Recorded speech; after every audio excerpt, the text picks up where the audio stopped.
Sí, una buena práctica. listo. Entonces, muy buenos días para todos. Ya son 175 personas, 180 y va subiendo mucho. La Universidad de La Sabana, el Centro de Tecnologías para la Academia, que es la unidad académica que fomenta la tecnología educativa en nuestra comunidad universitaria, y la Dirección de Desarrollo Profesoral les dan a todos la bienvenida a este webinar que hemos titulado Evaluar la evaluación en tiempos del COVID con Miguel Ángel Santos Guerra. Él es catedrático emérito de la Universidad de Málaga, España, y ya nos ha acompañado en otros eventos donde hemos tenido la oportunidad de disfrutar de su presencia, de su sabiduría y de su conocimiento en temas de evaluación.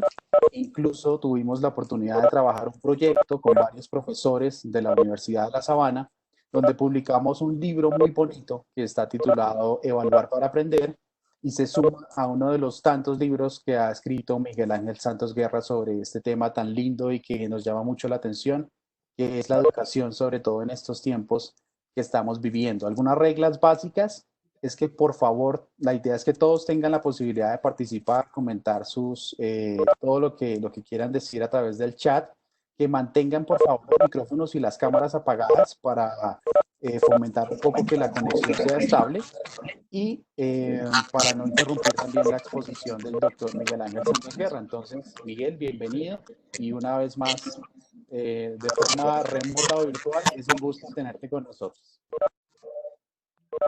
Bueno, muchas gracias. Muchas gracias a la Universidad de La Sabana por esta invitación. Llegar también a otras universidades, a otros países, para compartir algunas ideas, algunas preocupaciones, algunos sentimientos, algunas propuestas. Esta cuestión que a mí me parece tan importante, que es la evaluación de los aprendizajes. Estoy hablando desde España, desde Málaga, al lado del mar Mediterráneo, en una situación de crisis verdaderamente inquietante. Nosotros tenemos ya más de 214.000 contagiados, más de 24.000 fallecidos, aunque hay signos de esperanza que se atisban. Son las bajas dosis de contagio que están existiendo ahora. La curva ha ascendido del 35% hasta el 0,8%. Han disminuido los fallecidos. Teníamos un ritmo terrible de 800, 700 fallecidos diarios. Y con el corazón sobrecogido, echando, me dirijo a los profesores y profesoras de universidad, porque estáis desarrollando una tarea verdaderamente decisiva. Los sanitarios están salvando la vida, están curando a las personas, pero vosotros y vosotras, queridos docentes, queridas docentes, estáis cultivando las mentes, estáis alimentando los corazones. Vosotros y vosotras sois imprescindibles para la sociedad. Yo digo que enseñar no es solo una forma de ganarse la vida, es sobre todo una forma de ganar la vida de los otros. Ken Boyle tiene un hermoso libro titulado Lo que hacen los mejores profesores universitarios. Idea magnífica, de las que piensas, ¿cómo se me ocurrió a mí? Piensa Ken Boyle, que en todas las organizaciones, en todas las universidades, hay profesores fuera de serie, excepcionales, y hace un estudio eligiendo a 65 de estos profesores. ¿Quiénes dicen que son excepcionales? Lo dicen los alumnos, un año tras otro, lo dicen los colegas, lo dicen las autoridades, lo dicen los rectores, los decanos, los jefes de departamento. Profesor excepcional. Y dice, si los hay, ¿por qué no estudiamos cómo son y qué hacen para imitarlos? Y hace un estudio cualitativo que se desarrolla en el libro Lo que hacen los mejores profesores universitarios, del cual extraigo esta cita para empezar la conferencia. Cuando uno de estos profesores inicia una experiencia de aprendizaje, es como si un amigo invitase a sus amigos a cenar, y no como si un alguacil sentase en un banquillo a un acusado. Yo quisiera que esta conferencia fuese una cena con los amigos, que pudiésemos compartir, que pudiésemos sentir juntos y que pudiésemos comprometernos a mejorar los procesos de enseñanza y aprendizaje que tenemos entre manos. Y decir, antes del comienzo, que guardo un imborrable recuerdo de mi visita a la Universidad de La Sabana y de aquel grupo de esforzados profesores que, sin dejar ni un ápice de sus obligaciones docentes y sus obligaciones investigadoras, pues escribieron el hermoso libro Evaluar para aprender, que se ha podido difundir para que otros también puedan acceder al conocimiento. Y bien, dicho esto, voy a deciros que voy a plantear la conferencia en 4 partes. 4 partes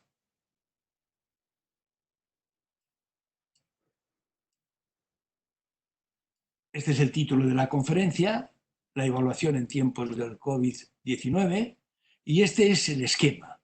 Voy a hacer unas breves preliminares, plantearé luego 10 principios para la reflexión y posteriormente 10 sugerencias para la acción. Es importante que combinemos la teoría y la práctica. No hay mejor orientación para la práctica que una buena teoría. Y hace falta trasladar la teoría a la acción. Por eso las 10 sugerencias para la acción y unas consideraciones finales. Y luego tendremos tiempo de hacer algunas preguntas y hacer algunas aportaciones. Yo siempre digo no solo preguntas, porque parecería que hay uno solo que sabe y los demás que preguntan. Y yo creo que todos podemos aportar, todos podemos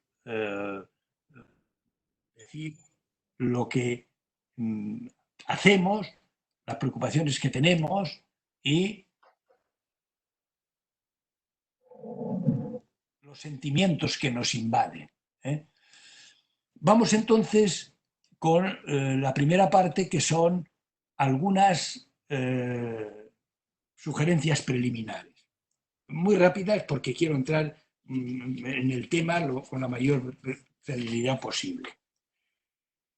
Quiero decir que esta conferencia es una conferencia que antes no ha sido impartida. Nunca habíamos vivido una crisis de esta envergadura. Y quiero felicitar a los docentes universitarios por el trabajo que están realizando, porque la universidad, puesta al servicio de la verdad y puesta al servicio del conocimiento, es el eje de la transformación social. Un poeta inglés, un poeta que yo admiro mucho, decía, se llama John Masefield, que existen pocas cosas terrenales más bellas que una universidad. Es un lugar, decía, donde aquellos que odian la ignorancia pueden esforzarse por saber, donde aquellos que perciben la verdad pueden esforzarse en que otros la vean, donde los buscadores y estudiosos asociados en la búsqueda del conocimiento honrarán al pensamiento en todas sus más delicadas formas, acogerán a los pensadores en peligro en el exilio, defenderán siempre la dignidad del pensamiento y del aprendizaje y exigirán valores morales en las cosas. Ellas, profesores y profesoras universitarios, dan a los jóvenes esa íntima camaradería que los jóvenes anhelan y esa oportunidad de discusión infinita sobre temas que son infinitos, sin los cuales la juventud parecería una pérdida de tiempo. Y termina así: existen pocas cosas terrenales más bellas que una universidad. A mí me parece que es muy importante que no perdamos en estos momentos ese sentido del rumbo, porque mirad, no hay nada más estúpido que lanzarse con la mayor eficacia en la dirección equivocada. Y quiero añadir que ni el mundo, ni los sistemas educativos, ni las universidades serán lo mismo antes y después de esta crisis. Y está en nuestras manos que el signo de que después sea mejor pueda ser conseguido. Bien, dichos estos sencillos preliminares, quiero entrar en el tema. Voy a plantear 10 principios, a reflexionar sobre 10 principios que me parecen importantes sobre la evaluación, principios teóricos en este momento. Serían los siguientes. Primero,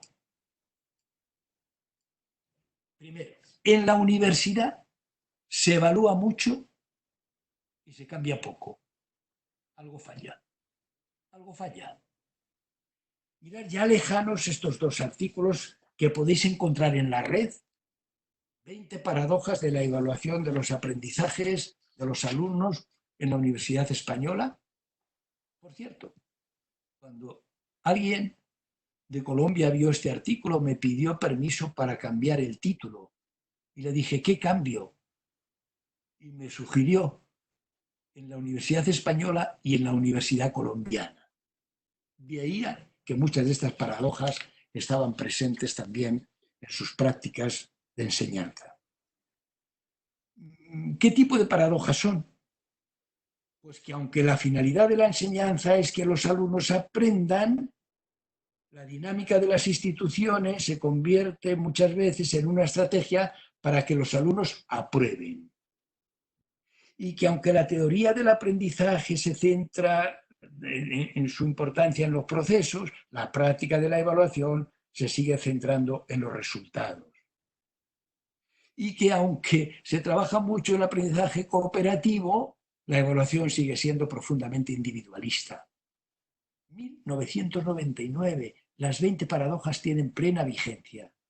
Y antes, otros 10 años antes, escribí Patología General de la Evaluación Educativa, la revista Infancia y Aprendizaje, ahí lo tenéis en pantalla, y las 35 paradojas siguen presentes lamentablemente. Y digo, ¿por qué se evalúa tanto y por qué se cambia tan poco?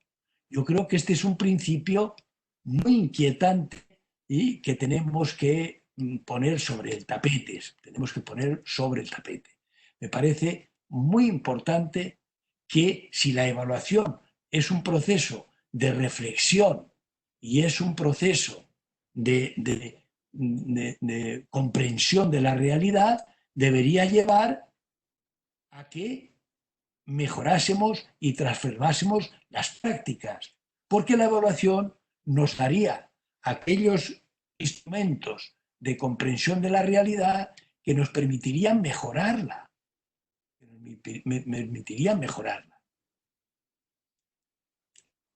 Por consiguiente, el primer principio tiene que ver con convertir la evaluación en un proceso de reflexión, no solamente de la práctica de cada profesor, de la concepción general de la enseñanza en la universidad, para que podamos mejorar y transformar las prácticas del aprendizaje. Y si se sigue evaluando con mucha asiduidad, casi siempre y casi en exclusiva a los alumnos y a las alumnas, pero reflexionando y evaluando poco el quehacer de los docentes y el quehacer de las instituciones, estamos condenados a mantener las rutinas. Ese es, a mi juicio, un importante problema. El segundo principio que quiero comentar es el siguiente. La evaluación pone sobre el tapete todas nuestras concepciones, nuestros principios y nuestras actitudes. En mi libro Evaluar con el corazón hay un capítulo que se titula Dime cómo evalúas y te diré qué tipo de profesional y de persona eres. De modo que si hay una persona sádica, porque a la enseñanza pues se entra sin ningún tipo de criba, en cuanto a la forma de ser y de vivir de los profesionales, pues, pues entrarán personas de todo tipo. ¿Y qué hace un sádico? Pues un sádico tiene en la evaluación un terreno abonado, muy abonado, para, tiene un terreno abonado para ejercer ese sadismo respecto a sus alumnos. Por eso podemos decir con claridad que la evaluación permite saber no solamente lo que pensamos de la enseñanza, sino lo que pensamos y sentimos sobre la relación con los demás. Me decía una alumna mía, yo he impartido la asignatura de evaluación muchos años en las prácticas de enseñanza universitaria, me decía una alumna que un profesor le había calificado con -1 con 17. -1 con 17 quiere decir que era muy preciso ese profesor en su forma de evaluar. Pues yo creo que no. A mí me parece que muestra más claramente cómo es ese profesor. Porque que no sepas nada es 0, pero ¿qué es -1 con 17? -1 con 17 es el fruto de una forma de sentir, una forma de relacionarse que nos muestra cómo es esa persona. No nos muestra que sea riguroso en la forma de calificación o en la forma de evaluación. Nos muestra que es muy estricto, muy rígido, muy poco sensible al sentir del alumnado. Porque, bueno, -1, es decir, bueno, no sabe, tiene error, está, pero con 17 muestra que ese profesor tiene una actitud hacia sus alumnos verdaderamente sádica. Pero desvela también nuestras concepciones sobre la enseñanza. Si yo tengo esta concepción de ser docente, mirad, he aquí el saber, lo tiene solo el profesor cerrado, he aquí el alumno, es un recipiente pasivo, la función de enseñar es echar agua donde hay a donde no hay, y si yo tengo esta concepción de la enseñanza, ¿qué será la evaluación? Pues la evaluación será cuánto agua hay en la copa. ¿Cuánta agua hay en la copa? Y la pregunta siguiente será, ¿y cuando no hay agua en la copa, por culpa de quién es? Pues es por culpa de la copa, que no se puso debajo. Y desvela también, si yo tuviera una concepción de la enseñanza que no fuera esta, que consistiese en cómo un profesor hace a un alumno capaz de buscar por sí mismo manantiales de agua, cómo cuando encuentra el agua sabe si está contaminada o es potable, y cómo cuando encuentra agua potable la comparte con los demás, no me cabe la menor duda que ese profesor, esa profesora, tendrá una preocupación por la evaluación distinta, una preocupación por la evaluación diferente a la que tiene ese otro profesor que entiende que es un mero escanciador de agua. Si yo pienso que mi tarea consiste en que sepan buscar manantiales de agua, en que cuando lo encuentren sepan si el agua es potable y cuando encuentran el agua potable la compartan con los demás. Este es un tutorial sobre el repositorio online Office 365 Video y generar un código que será nuestra clase online. Cuando los alumnos empezarían a ver la pizarra. Por favor, los asistentes apaguen sus videos y sus audios. Sí, gracias.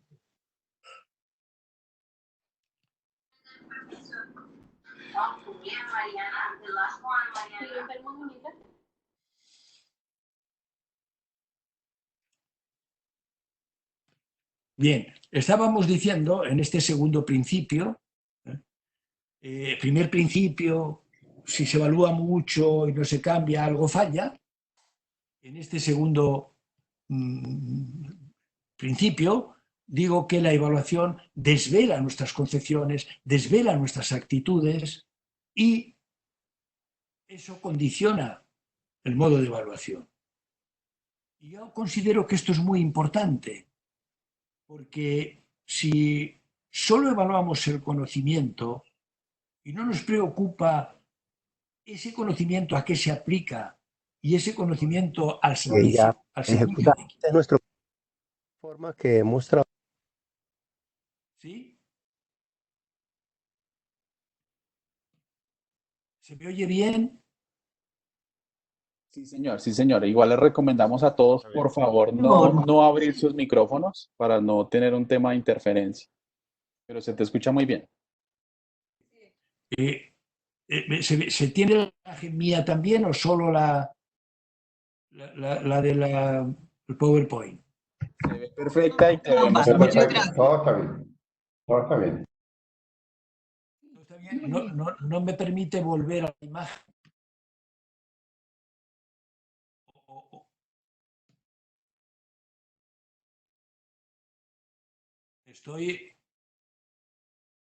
Estoy en el PowerPoint, pero no me deja volver a la imagen, dejar de compartir el PowerPoint.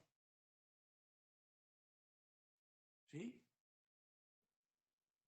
¿Quieres dejar de compartir la presentación? Pero también podemos verte. También te está viendo. Salir de la presentación para tener la imagen sola. Si quieres en el icono que está abajo, que es como una flecha, deja de compartir la presentación. Hazle clic ahí para dejarla de compartir. ¿Dónde? En la parte Icono que está en superior de la parte de abajo. pantalla. A ti te aparece en la parte superior de la pantalla. Detener compartir y volvemos a compartir. Pero ahí lo estamos viendo y estamos viendo la presentación. ¿Me veis a mí la presentación también? Sí, Sí, señor. Vemos los dos. Te vemos. sí, señor. Muy bien, muchas gracias. Bueno, entonces podemos seguir así. Sí, sí, no hay ningún problema. Puedes seguir Perfecto, así. perfecto. Mirad, esta es una cuestión muy importante. Si todo el conocimiento que se adquiere en las universidades sirviera para cómo explotar, engañar, dominar al prójimo, más nos valdría cerrarlas. Yo digo muchas veces que fueron médicos muy bien preparados, ingenieros muy bien formados y enfermeras muy capacitadas en su oficio, los profesionales que diseñaron las cámaras de gas en la Segunda Guerra Mundial. Sabían mucho, sabían muchísimo, pero sus víctimas no se alegraron de lo que habían aprendido. No dijeron, hoy qué bien, en la evaluación tuvieron la máxima nota el día que explicaron cómo funcionan los hornos crematorios. Dijeron, maldito el día que acudieron a esa institución, maldito el día que los evaluaron y sacaron un sobresaliente. Por eso me parece que es muy importante que no limitemos, no simplifiquemos el proceso, la concepción de la enseñanza a escanciar conocimientos en los que no los tienen, sino en cómo descubrir el conocimiento, buscar esos manantiales y esos manantiales que nos dan agua potable, después los compartimos con los que se mueren de sed a nuestro lado. Tercer principio, y esto me lleva a un componente muy importante de la evaluación que no es el técnico, que sí lo tiene. Tiene también un componente ético. Un componente ético. Y ese componente ético a algunos les beneficia y a otros les perjudica y desarrolla unos valores y destruye unos valores. Por consiguiente, sí nos ha de preocupar la dimensión técnica. Es decir, evaluamos con rigor, pero nos tiene que preocupar también la dimensión ética. Lo vais a ver en dos imágenes. Primera, dice el pie de la imagen, hemos abierto una escuela, hemos abierto una universidad para todos, que gane el mejor. Si evaluamos esta carrera, nuestra preocupación no puede ser que el cronómetro sea extremadamente fiel, validado por una fábrica suiza de los cronómetros más fieles en la medición de los tiempos. Estaría muy claro que aquí hay un corredor que va a llegar tarde porque tiene una bola de hierro atada al pie.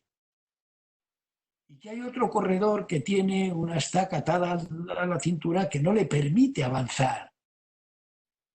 Y que hay un tercero que tiene una estaca atada al tobillo que hace imposible ni siquiera que salga en la carrera. ¿Cuál es la parte técnica? El cronómetro es muy fiel. Las calles están muy bien trazadas. La meta está en un lugar igual para todos. El disparo de salida lo oyen todos en el mismo momento. Pero está muy claro que aunque el cronómetro sea muy fiel, aquí hay perjudicados. ¿Qué es la bola de hierro? Pues puede ser la pobreza de la familia, la pobreza cultural, la pobreza intelectual, la pobreza económica, la pobreza moral. Puede ser el que tiene estaca atada a la cintura con una cadena, pues cualquier tipo de síndrome. Puede ser el que se trate de un inmigrante que no conoce el idioma hegemónico del currículum. Pero aquí hay favorecidos y perjudicados por la evaluación, aunque los instrumentos sean muy precisos. Aquí hay valores de injusticia o que contravienen la injusticia y la igualdad y la solidaridad y la compasión, aunque tengamos instrumentos extraordinariamente fieles. Esta segunda imagen, que muchos me atribuyen, aunque no es mía porque yo la he difundido por todo el mundo, para que la evaluación sea justa, todos realizaréis la misma prueba, vais a subir a ese árbol. Bueno, justa no. Cualquier adjetivo del diccionario será mejor para describir esta evaluación que el adjetivo justa. Porque cuando decimos preparados, listo ya, el pájaro en un segundo está en la copa del árbol, el pez no se ha enterado de nada. Y si se enterase, el pez diría, yo no soy capaz. Y cuando el caracol oye la consigna, dice, vamos con rapidez hacia el árbol, y va con toda la celeridad. Y a los 2 metros, el evaluador le dice, caracol, alto, inútil, desgraciado, torpe, lento, mira el pájaro donde está, tú no vales. Y le pone una etiqueta a la evaluación institucional, tú no vales.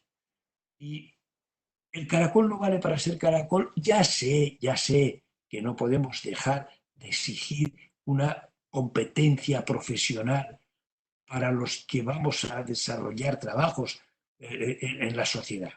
Pero se trata de ayudar a los que no pueden hacerlo en las mismas condiciones. Se trata de no quebrantar los valores, de no dañar a los que muchas veces están ya dañados por su historia, por su contexto, por su propio lugar de nacimiento. Y la evaluación no puede ser ajena, porque hablamos de evaluación educativa, es decir, una evaluación que educa. El cuarto principio tiene que ver con el lenguaje. Estamos hablando de evaluación.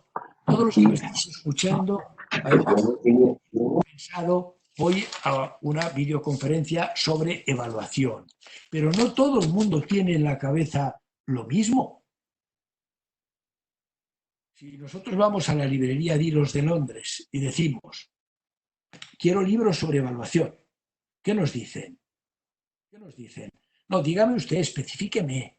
Y si tú dices sobre accountability, te llevan a una habitación que es distinta a si dices assessment, y a una distinta si dices appraisal o si dices self-evaluation. ¿Por qué? Porque son cosas diferentes. Sin embargo, nosotros en castellano decimos solo evaluación. ¿Y qué pasa? Pues algunos, por ejemplo, lo confunden con calificación.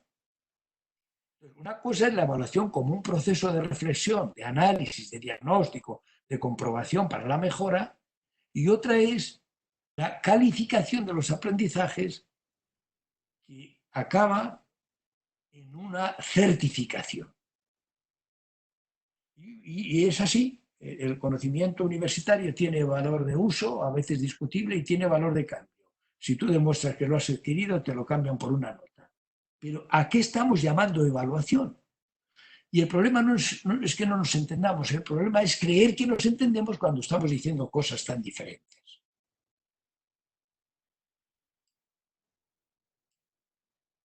Me parece muy importante. ¿Qué entendemos por evaluación? Por eso me parece muy importante llegar a negociar los significados en las instituciones.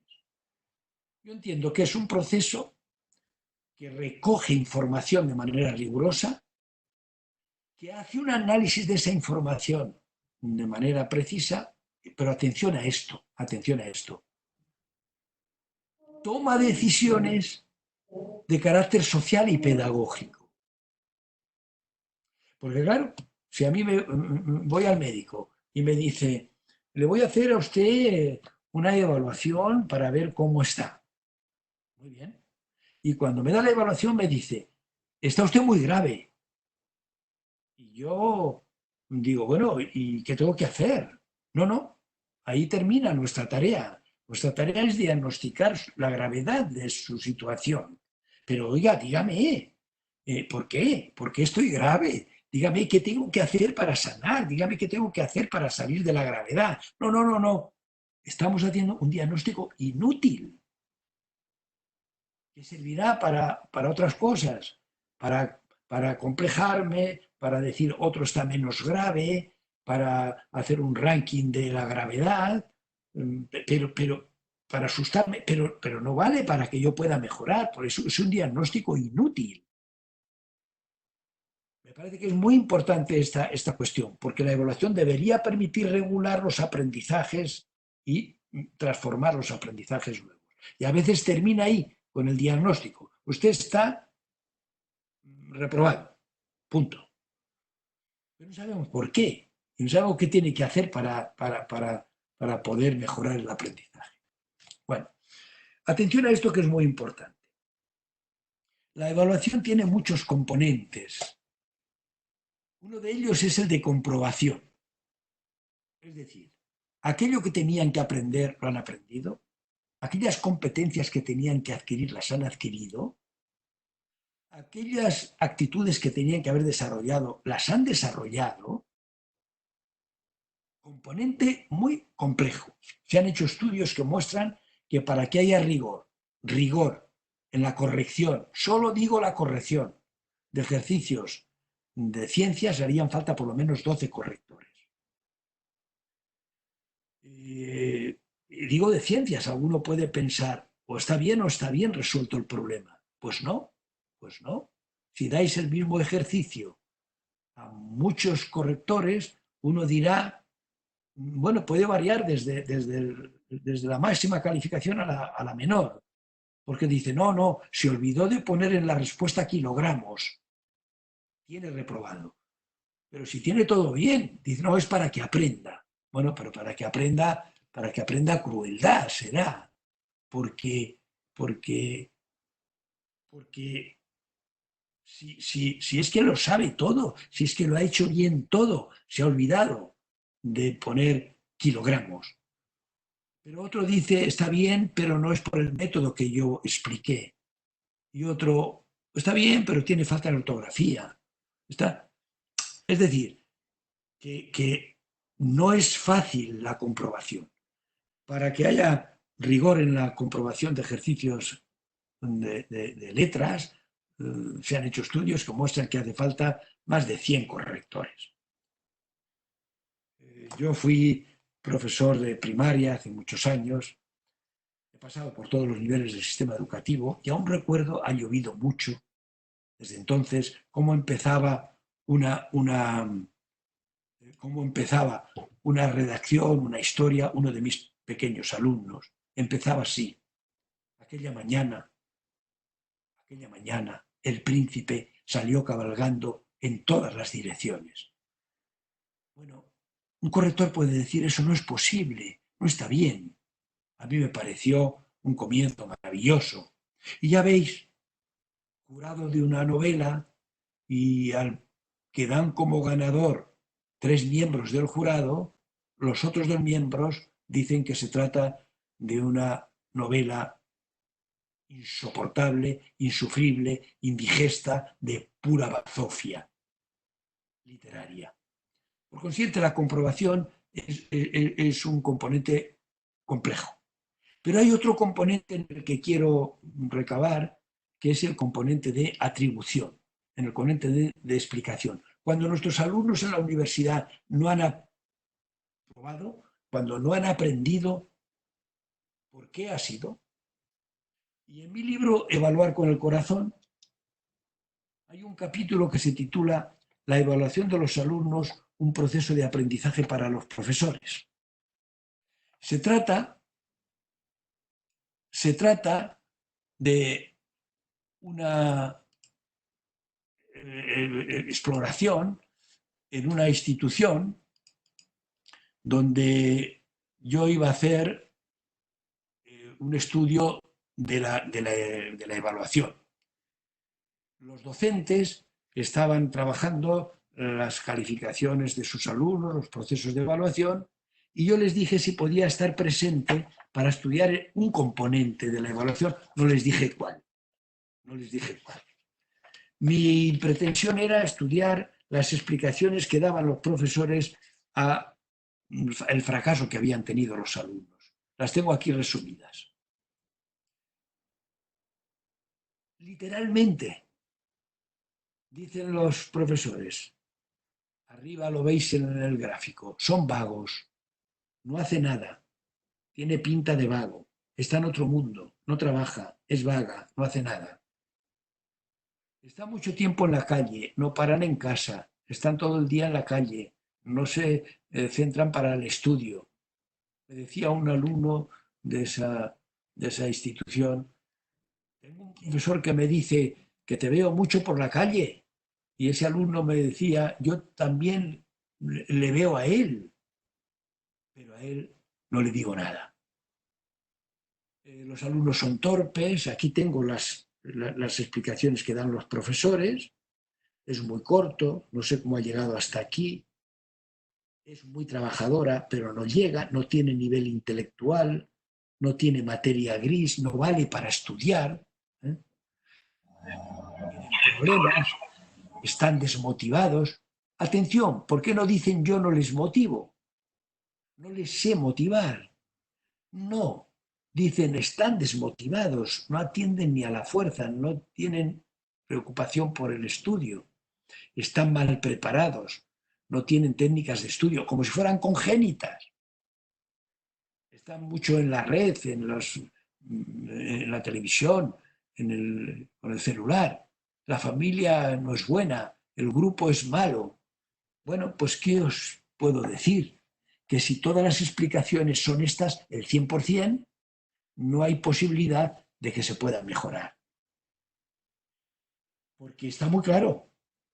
Si son vagos que estudien, si están en la calle que se recojan, si son torpes que los hagan más listos, si tienen problemas que se los solucionen, si están desmotivados que se motiven, si están mal preparados que los preparen, si no tienen técnicas de estudio que se las den, si están en la red que se salgan, si la familia no es buena que sea mejor y si el grupo es malo que mejore.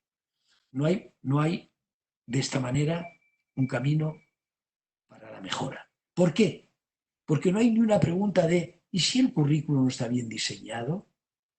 ¿Y si las metodologías no son las adecuadas? ¿Y si los medios no son suficientes? ¿Y si la evaluación no es justa? ¿Y si nuestra comunicación con ellos es mala? ¿Y si no les queremos, si no nos importan? Yo creo que estas otras causas también pueden estar presentes. Yo no digo que estas no estén, pero si el 100% son estas explicaciones, no hay forma de que podamos avanzar. Un pedagogo brasileño fue a dar una conferencia a profesores y comenzó de una manera un tanto desconcertante. Les dijo, señoras, señores, como especialista en enseñanza y aprendizaje, quiero compartir con ustedes un logro extraordinario. He enseñado a hablar a mi perro y lo tengo ahí fuera esperando. Creyeron que era una broma, pero él insistió. Si ustedes quieren ver el perro, está aquí fuera, yo lo puedo hacer pasar. Y alguien dijo, queremos verlo. Él salió y entró con un perro. Lo puso en la mesa de conferencias. El perro, desconcertado, aturdido, porque había mucha gente, y se clavaron las miradas en la boca del perro a ver si decía algo. Hola. Buenas tardes. Guau, guau. Pero el perro estuvo silencioso. Y entonces las miradas se dirigieron al conferenciante para que dijese qué pasaba con el perro, por qué no hablaba. Y el conferenciante lo explicó de manera muy precisa, muy rigurosa. Y bueno, yo ya se lo he dicho. Yo le enseñé, pero el perro no aprendió. Es decir, que no aprendió porque era vago, porque no atendía, porque no tenía capacidad, porque no tenía técnicas de aprender. Atención que esto para mí es un asunto de extraordinaria importancia. De extraordinaria importancia. Y lo he visto, he trabajado mucho con médicos, en lo poquito que sé, que es formar nuevos, mejores profesionales.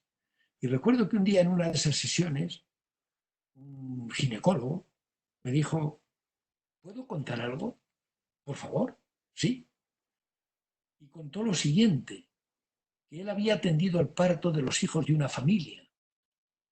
Y esa familia, después de varios años, los hijos ya adolescentes acudieron a su consulta, le dijeron, doctor, venimos a verle a instancias del profesor de matemáticas de nuestro hijo mayor. ¿Y por qué? ¿Por qué?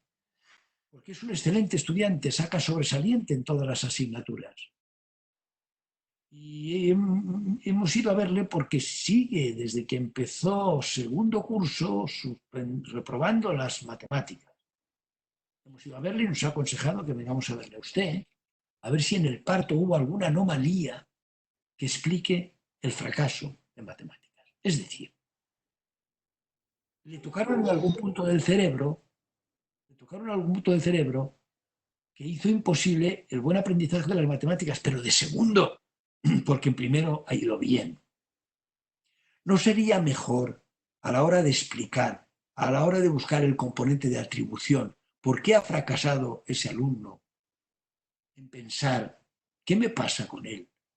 ¿Qué me pasa con los métodos? ¿Qué me pasa con la relación? ¿Qué me pasa con la evaluación? ¿Qué me pasa? Porque ¿por qué va bien con todas las demás asignaturas y va mal con la mía?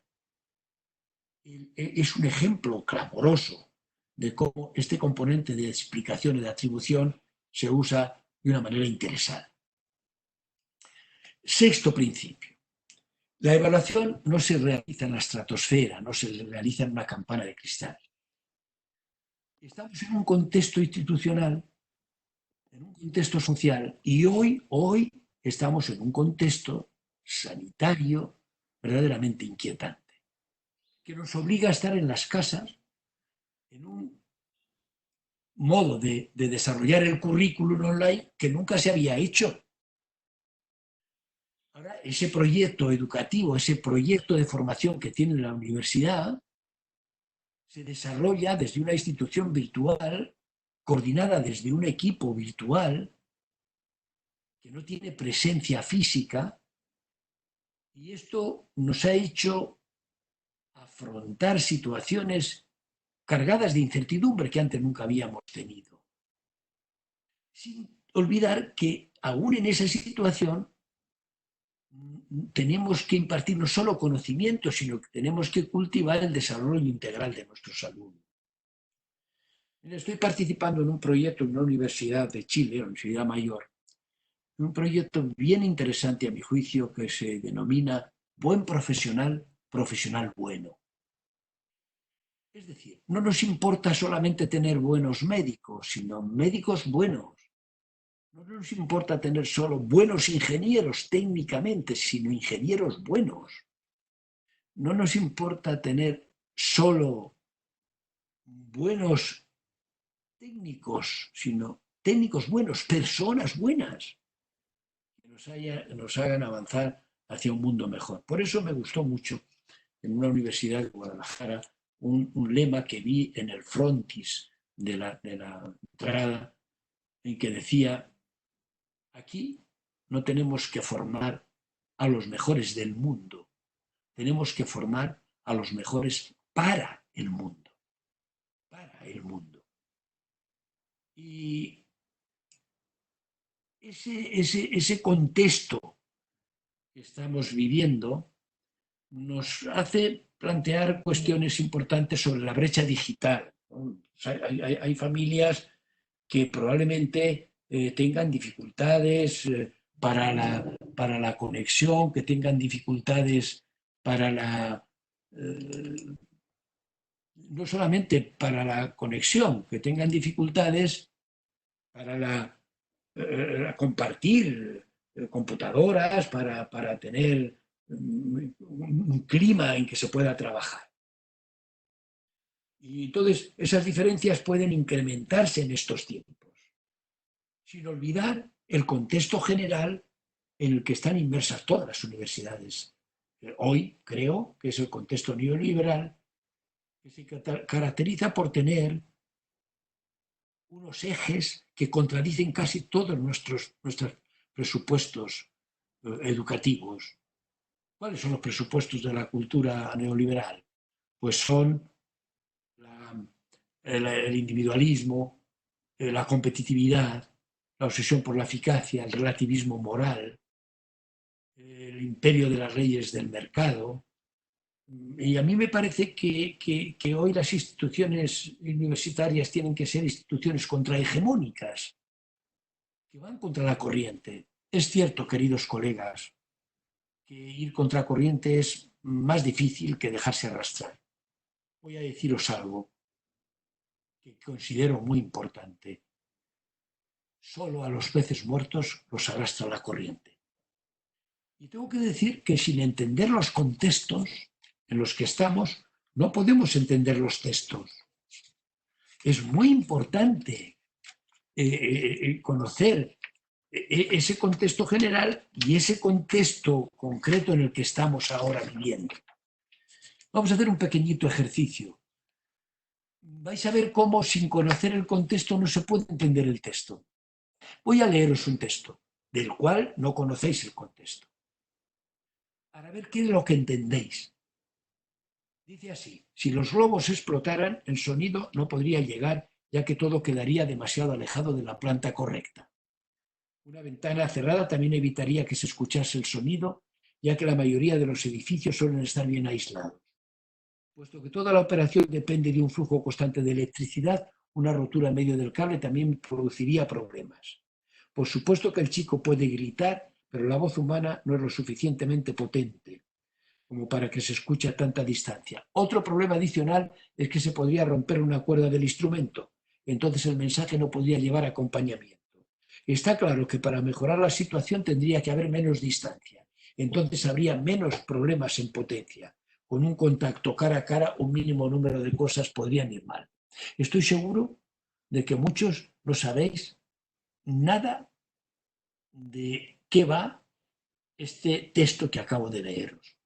¿Por qué? Porque no tenéis el contexto. Si yo estuviese presente con vosotros y os dijese, pero dime de qué va, veríais qué cosas tan espectaculares aparecen. Ahora voy a proyectar el contexto del texto. Y voy a leerlo de nuevo. Y ahora vais a ver cómo adquiere sentido. ¿Por qué? Porque el contexto ha iluminado el texto. Mirad cómo ahora todo tiene sentido. Si los globos explotaran, el sonido no podría llegar, ya que todo quedaría demasiado alejado de la planta correcta. Una ventana cerrada también evitaría que se escuchase el sonido, ya que la mayoría de los edificios suelen estar bien aislados. Puesto que toda la operación depende de un flujo constante de electricidad, una ruptura en medio del cable también produciría problemas. Por supuesto que el chico puede gritar, pero la voz humana no es lo suficientemente potente como para que se escuche a tanta distancia. Otro problema adicional es que se podría romper una cuerda del instrumento. Entonces el mensaje no podría llevar acompañamiento. Está claro que para mejorar la situación tendría que haber menos distancia. Entonces habría menos problemas en potencia. con un contacto cara a cara, un mínimo número de cosas podrían ir mal. ¿Qué ha pasado? ¿Qué ha pasado? El texto es el mismo, exactamente el mismo. Antes era completamente ininteligible, ahora perfectamente comprensible. ¿Quién lo ha iluminado? ¿Quién lo ha aclarado? El contexto, el contexto. Vamos a avanzar un poquito más rápido. Atención, esto es muy importante. ¿Para qué se hace tantas evaluaciones? ¿Para qué? ¿Cuál es la finalidad? Porque hay finalidades pedagógicamente ricas. Podemos aprender, podemos mejorar, podemos comprender, podemos motivar. Hay finalidades pobres. Podemos comparar, podemos hacer un ranking. Hay finalidades inútiles. Podemos perder el tiempo porque no vale para nada. Y hay finalidades espurias, dañinas. Podemos hacer daño con la evaluación. Podemos torturar con la evaluación. Hace unos años escribí un artículo titulado La evaluación como tortura. Entonces, ¿cuáles son las finalidades más predominantes en nuestra práctica? Las finalidades más predominantes en la universidad. Ahí tenéis algunas.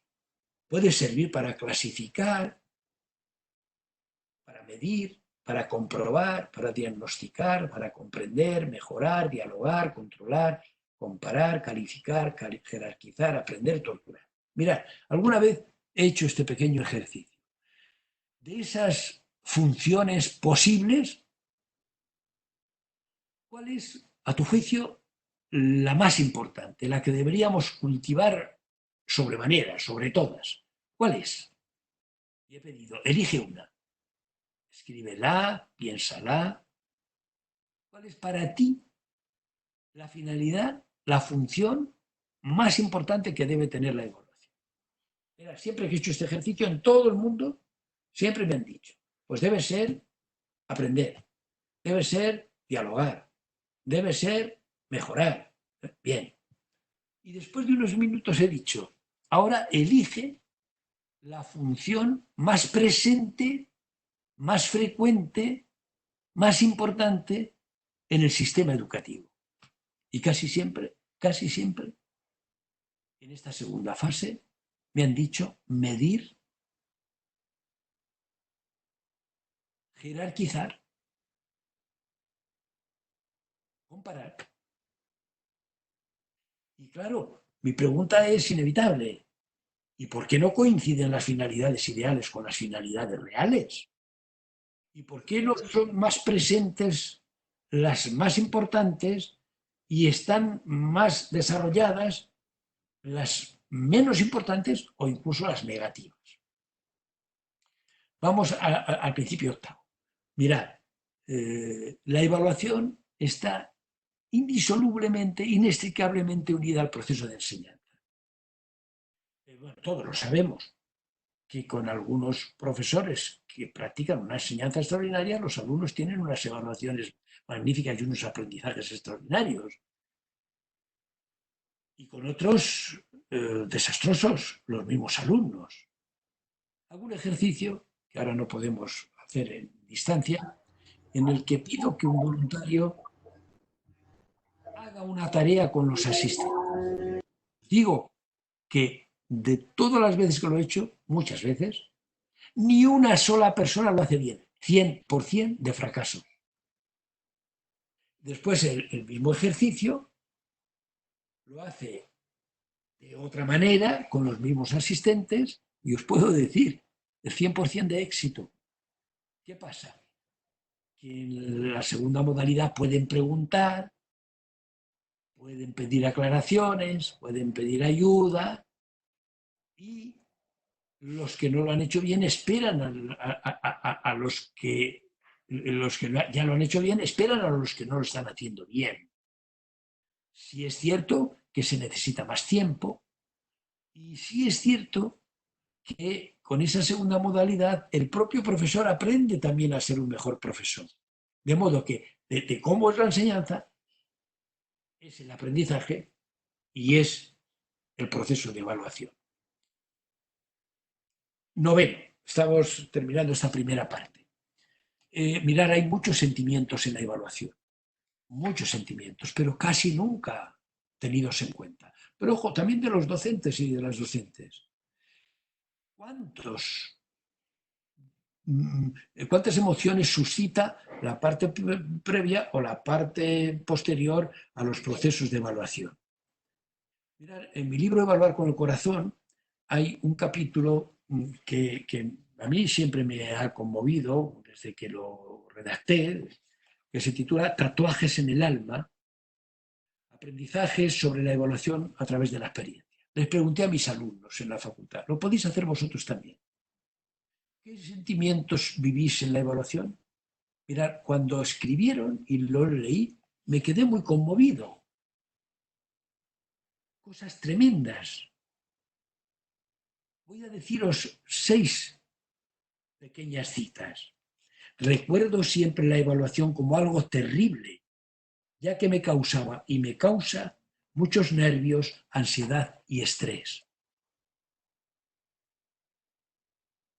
Usted no tiene ni idea, señorita, delante de una clase de 30 alumnos, encima de una tarima, sola, acomplejada, y encima tener que decir gracias, profesor. Para mí lo más significativo ha sido que la mayoría de las veces, por no decir siempre, no he aprendido nada de lo que me ha evaluado, es decir, lo que he estudiado, memorizado para la evaluación, después lo he olvidado.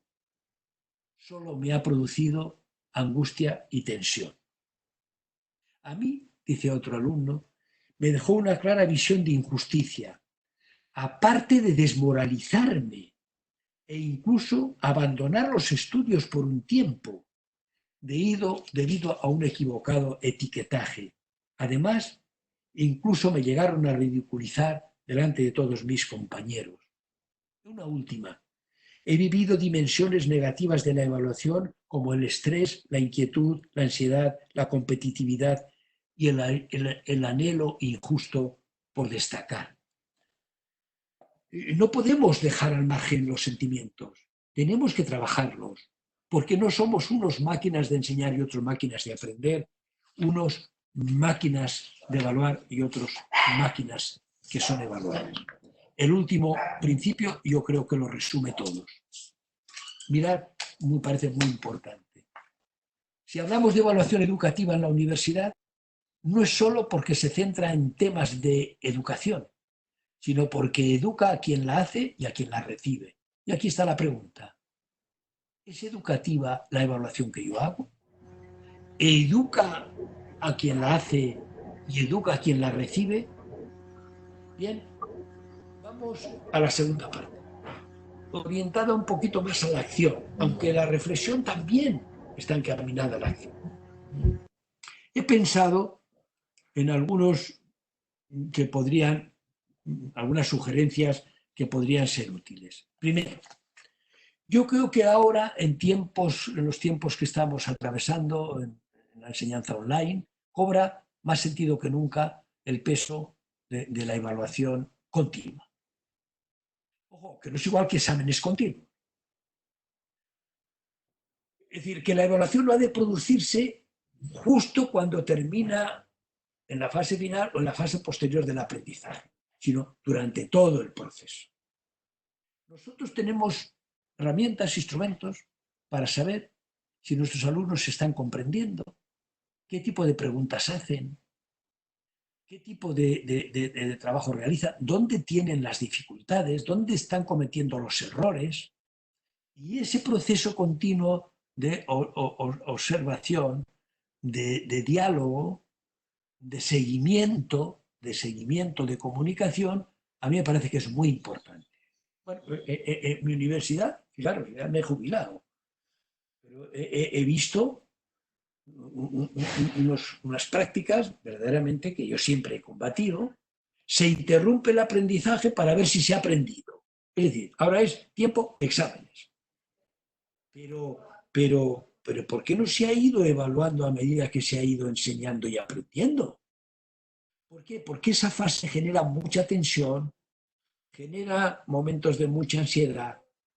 Y como han dicho el texto que he leído de un alumno, lo he olvidado todo días después de haber sido evaluado de esta manera.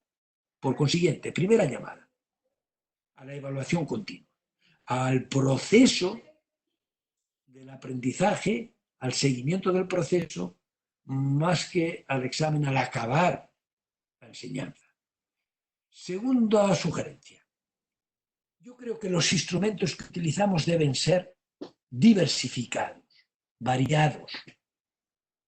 No un solo mismo instrumento. Mira que los profesores casi siempre lo explicamos todo de manera hablada y lo pedimos todo por escrito, ¿no? Podemos hacer entrevistas, podemos aplicar rúbricas, podemos hacer ejercicios, pedir proyectos, elaborar portafolios. Y a mí me gustan los métodos, los instrumentos que sean sensibles para captar la complejidad. ¿Por qué? Porque los métodos muy simples, por ejemplo, de marcar cruces, los métodos muy simples de respuestas de verdadero o falso, pues no permiten captar las tareas más complejas de la mente. No permiten estructurar, no permiten comparar, no permiten analizar, no permiten indagar, no permiten explorar. Y como luego diré, una evaluación de naturaleza pobre genera un proceso de enseñanza y aprendizaje pobre. De modo que tres sugerencias respecto a los instrumentos. Diversificados, variados, sensibles y, ojo, adaptados al contexto. En este caso, el contexto en el que estamos es un contexto online, contexto virtual, que exige adaptar los métodos al nuevo contexto de enseñanza y aprendizaje.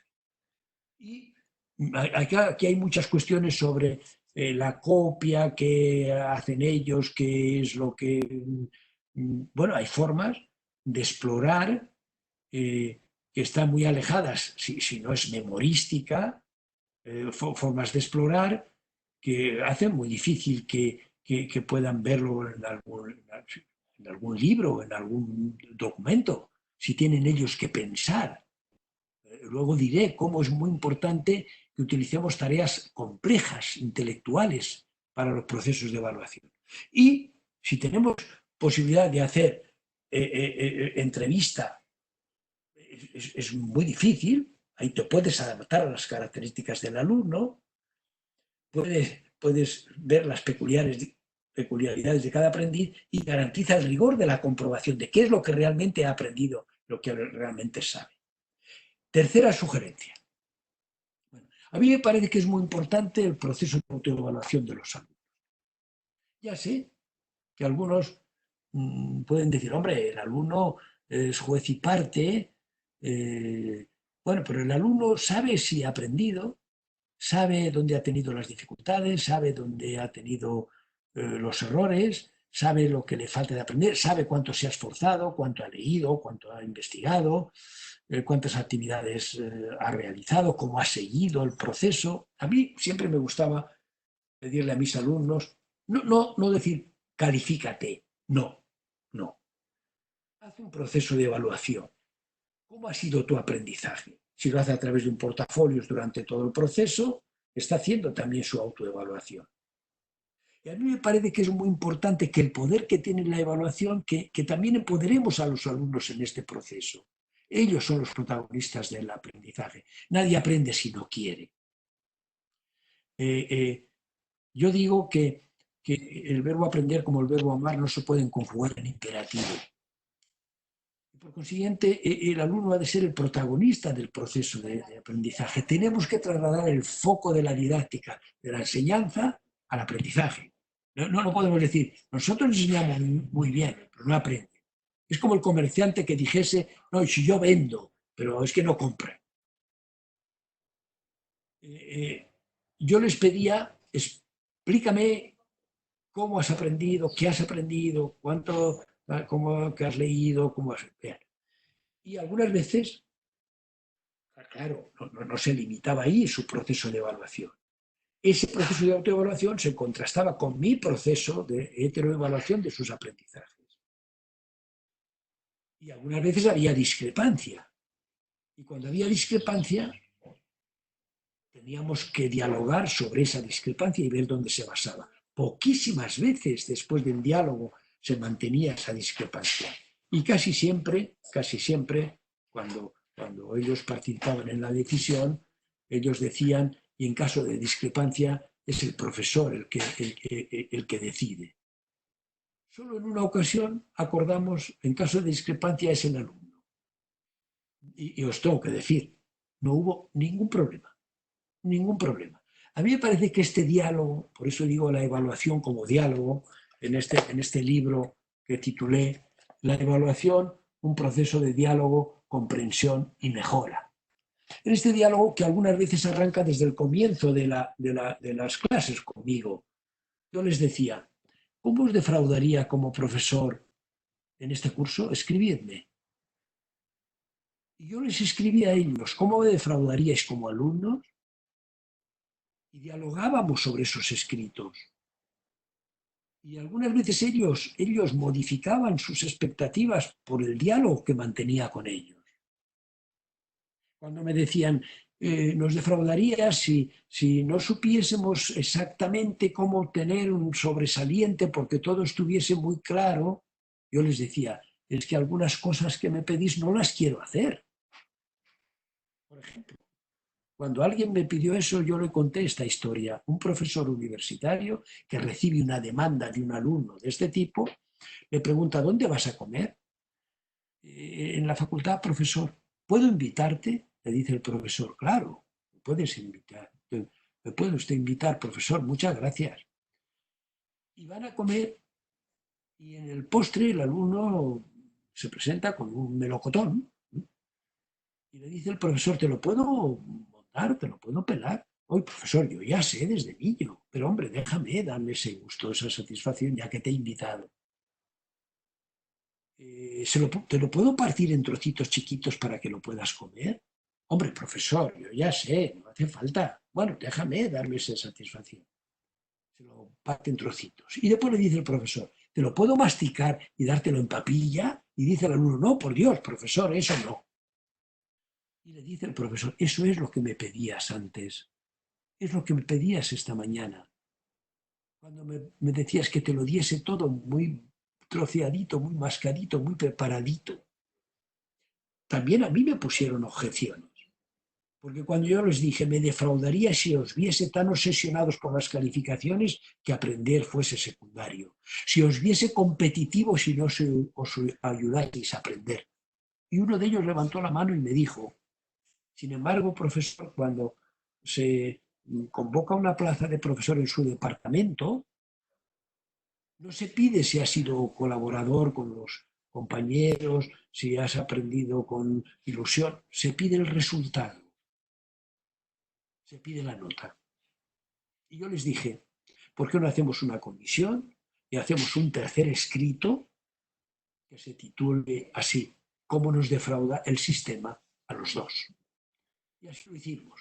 Y esos textos están escritos y publicados.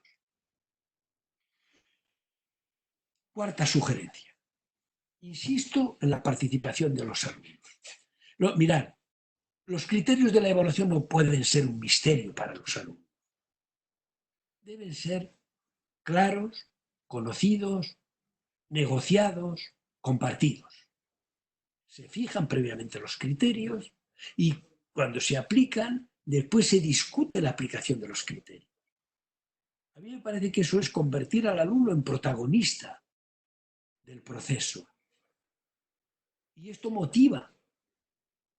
Y esto genera en los alumnos implicación en el proceso y les hace sentir protagonistas, no meros súbditos. Les hace sentir protagonistas de su propio aprendizaje, de su propia historia, y el profesor se convierte en un facilitador del proceso de aprendizaje, en un guía de su proceso de aprendizaje, en una persona que le ayuda a caminar, pero él es el que camina. Quinta sugerencia. Yo creo que en estos tiempos deberíamos ser flexibles. Es decir, que uno de los ejes de la flexibilidad sería y que evaluemos lo que hemos trabajado en este periodo de confinamiento. Porque por encima del programa y por encima de los contenidos están las personas que tienen que enseñarlo y que tienen que aprender. Y esta flexibilidad la planteo no solamente respecto al quehacer de los alumnos, también del quehacer de los profesores que se han visto sometidos a una situación completamente novedosa, completamente incierta, y que les ha hecho buscar caminos que antes no habían transitado, que antes no habían explorado. Me parece que es muy importante que centremos los procesos de evaluación en aquello que se haya trabajado, teniendo en cuenta que hemos hecho una parte primera de enseñanza presencial, en la que tenemos una evaluación que estamos haciendo con normalidad, y ahora estamos en una situación peculiar que exige respuestas algunas veces improvisadas, lo cual no quiere decir arbitrarias, pero que nos exigen una gran flexibilidad para adaptarnos al nuevo contexto, a las nuevas exigencias, a las nuevas metodologías, a los nuevos instrumentos. Por una parte de enseñanza y por otra parte de evaluación.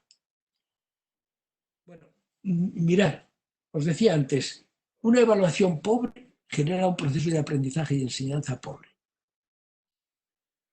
Entonces, es necesario saber cuáles son las tareas privilegiadas por la evaluación. Las tareas que son más presentes a la hora de evaluar. Doyle, un autor que en didáctica hemos trabajado mucho, dice que en un aula puede haber tareas de diverso tipo. Puede haber tareas memorísticas. Consisten sencillamente en repetir sin entender, sin comprender. Puede haber tareas algorítmicas que consisten en aprender los pasos necesarios para solucionar el problema o para hacer una tarea. No hay comprensión. Puede haber tareas de comprensión, puede haber tareas de analizar lo que se ha comprendido, lo cual supone un nivel más alto en la complejidad. Puede haber tareas de comparar, no solamente de analizar. Puede haber tareas de opinar con la propia forma de pensar y la forma propia de entender que se tiene un nivel de intelectual más alto, y puede haber tareas de crear, tareas de inventar, tareas de explorar, tareas de descubrir, que son más complejas. Y mi pregunta es muy elemental. ¿De dónde a dónde están ordenadas estas tareas por el orden de su complejidad intelectual? Está claro, está claro. Están ordenadas de menos complejas a más complejas. Y mi pregunta ahora sería, ¿y de qué tareas hay más en las evaluaciones? ¿En las evaluaciones de la universidad? ¿Cuáles son las más presentes? ¿Hay más tareas de las primeras, más tareas memorísticas, más tareas de repetir? Hay más tareas algorítmicas, de aprender los pasos. Los chicos nos dicen algunas veces, de ese problema no hemos hecho ningún ejemplo. Él quiere saber los pasos para solucionar los problemas, aunque no los comprenda, aunque no los entienda, aunque no los sepa descifrar. Pues mirad, si la mayor parte de las tareas de las evaluaciones están en las más altas en el espacio, aquí las memorísticas o las algorítmicas, estaremos propiciando procesos de enseñanza y aprendizaje pobres. ¿Por qué? Porque el éxito lo marca la evaluación. Y entonces la evaluación es lo que tiene que conseguir el alumno superar para poder tener éxito. Si lo que se le pide es memorizar, se ejercitará en la memoria. Mirad, en mi universidad había hace unos años una colección de materiales que se llamaban elementos auxiliares de clase. En una facultad, no voy a decir cuál, se publicó un libro en esa colección de elementos auxiliares de clase que para mí era no solamente una aportación muy negativa, sino casi delictiva. Se titulaba el libro Autoevaluación de los alumnos. Bueno, primero el título era mentiroso, porque no era una autoevaluación, ni unas pautas para la autoevaluación. ¿Qué era el libro? Eran las preguntas tipo test que se habían hecho en los últimos 10 años con sus correspondientes respuestas. Es decir, era un libro que embrutecía, que empobrecía a los estudiantes a la hora de hacer los procesos de evaluación. Era una mentira, porque no era un proceso de evaluación, no era un libro que trabajase en la evaluación. Era un libro que podría haberse titulado ¿Cómo superar las pruebas objetivas? ¿Cómo tener éxito en una evaluación estúpida? Ese sería su título. El título era engañoso y el contenido y la finalidad del libro era muy negativo, porque lo que hacían los alumnos con el libro era memorizar las respuestas que se les habían exigido en los últimos 10 años a los alumnos en los procesos de evaluación. Yo pienso que esto es un ejemplo de cómo una institución envilece procesos que podrían ser enriquecedores para los profesionales, por una parte, y para los alumnos y las alumnas por otro, y para la propia institución. Séptima. Bueno, yo creo que es importante que hagamos evaluación de los aprendizajes de los alumnos, necesaria, pero también tenemos que hacer evaluación de los procesos de aprendizaje, de los procesos de enseñanza de los profesores. ¿Por qué? Porque es una forma en que podamos mejorar la enseñanza. Por si la evaluación tiene potencialidad de cara a la mejora, pues tiene que aplicarse también al proceso de enseñanza, no al proceso de aprender.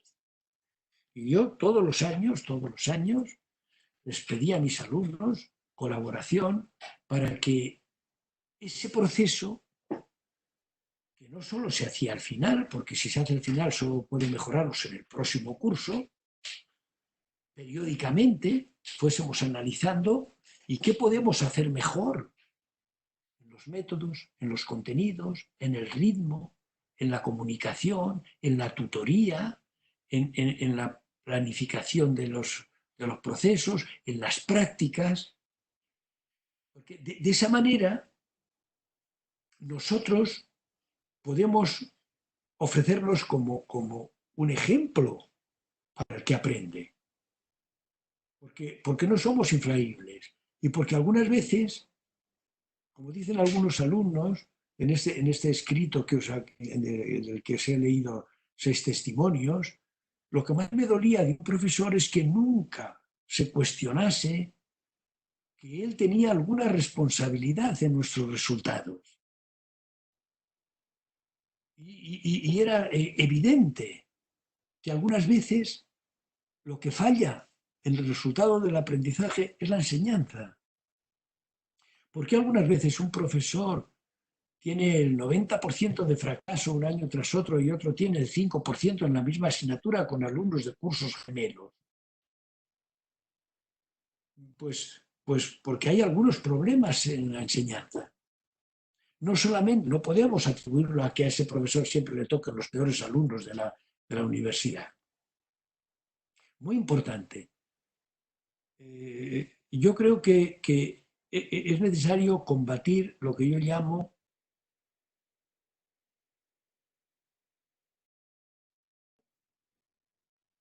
que nos hace pensar para defender los intereses.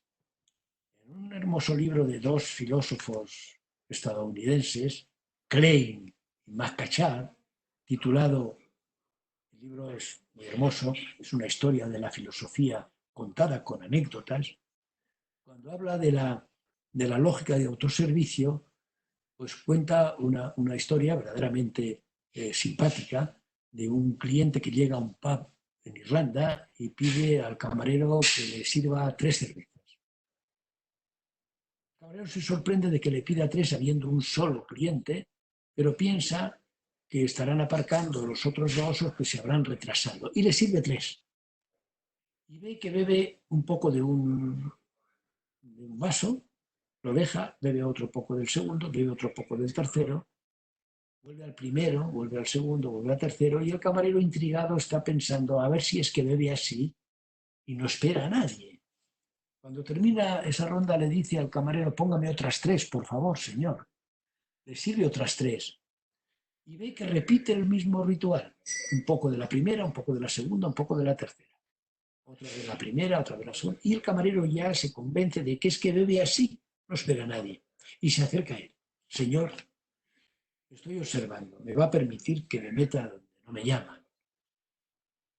Veo que bebe usted las cervezas, un poco de una, un poco de otra, un poco de otra. Si lo hace usted por no molestarme pidiéndome de 3 en 3, pues se equivoca, porque yo disfruto sirviendo cervezas. Mi trabajo, lo amo. Así que usted me pide una, la bebe fresquita con su espuma, después otra, después otra, después otra, las que usted quiera. Y el cliente le dice: no, señor, yo no pido las cervezas así por capricho ni por casualidad. Es que somos 3 hermanos. Uno vive en Nueva York, otro en Australia y yo aquí. Y la última vez que nos vimos decidimos beber las cervezas así, de una por cada hermano. Y por eso bebo así. El camarero, que no quiere perder un cliente tan bueno, que bebe de 3 en 3, dice: beba usted como quiera, señor. No voy a romperle una costumbre familiar tan extraordinaria. Y entonces, todos los días, cuando le ve aparecer, le sirve 3 cervezas, ya le conoce todo el mundo como el de las 3 cervezas, y pasa un mes, 2, 3, pasa un año, y al cabo del año, un día llega este cliente y le pide al camarero: señor, póngame 2 cervezas. Todo el mundo silencio, porque saben por qué pide 3. El camarero le dice: le acompaña a ustedes el sentimiento, qué pena, 3 hermanos tan unidos. Y entonces el cliente le dice: ¿pero por qué? ¿Por qué me acompañan el sentimiento? Hombre, pide usted 3 cervezas todos los días, una por cada hermano. Hoy me pide 2, no sabía yo que un hermano suyo estuviera en trance de muerte. No, no, señor, mis hermanos están muy bien. Hablé con los 2 ayer. La causa de que hoy pida 2 cervezas y no 3 no es que le haya pasado nada fatal a ninguno de mis 2 hermanos. La causa es que yo me he hecho mormón y yo he dejado de beber. Es decir, que él justifica que sigue bebiendo por sus hermanos. Y el que sigue reprobando porque dice que le tocan todos los años los peores alumnos. No. No tiene usted mala suerte, profesor. No le tocan siempre a usted los peores. La mala suerte la tiene sus alumnos. Octava sugerencia. Esto se lo escribía al ministro de Educación de mi país después de que promulgara una ley en que aparece la palabra evaluación 128 veces. Y le dije: más importante que pesar al pollo una y otra vez es saber engordarlo con la alimentación y dosis adecuadas. Queridos docentes, debemos dedicar más tiempo a engordar el pollo que a pesarlo, que a evaluarlo. Novena. En el próximo curso, después de esta crisis que estamos viviendo, en la que estamos inmersos, hemos de partir del punto en el que los estudiantes están, no del punto en el que los estudiantes deberían estar. Y habrá que tener un especial cuidado con aquellos alumnos que, por las dificultades de seguimiento de este proceso en esta fase, hayan quedado un poco retrasados. A mí, más que la repitencia, me importa el seguimiento atento y cercano a los que van un poco desfasados, por evitar el riesgo del etiquetado y por evitar el riesgo de la homogeneización. Todos lo mismo, todos son la misma B, todos de la misma forma. Y la última sugerencia tiene que ver con una propuesta que hice en la Universidad de La Sabana y que quiero recuperar aquí para todos los que me están escuchando, de cómo mejorar la evaluación que estamos realizando. Porque es muy importante para la universidad y muy importante para los profesionales mejorar la forma en la que hacemos la evaluación. Esta concatenación de verbos fue la que pusimos en práctica, de la que surgió el libro Evaluar para Aprender, a la que os invito a sumaros de forma individual, en pequeños grupos o de forma institucional. Parte de preguntarse, de interrogarse, de cuestionarse. Si este verbo no se dispara, no hay ninguno más después. Lo hacemos bien, es así, puede hacerse de otro modo, se puede mejorar. La forma de evaluar es motivadora, es justa. La forma de evaluar invita al aprendizaje, genera temor, genera desaliento, genera injusticia. Las tareas por las que yo evalúo son las más ricas. Los alumnos están atemorizados, pueden expresarse, pueden participar. Esas preguntas harán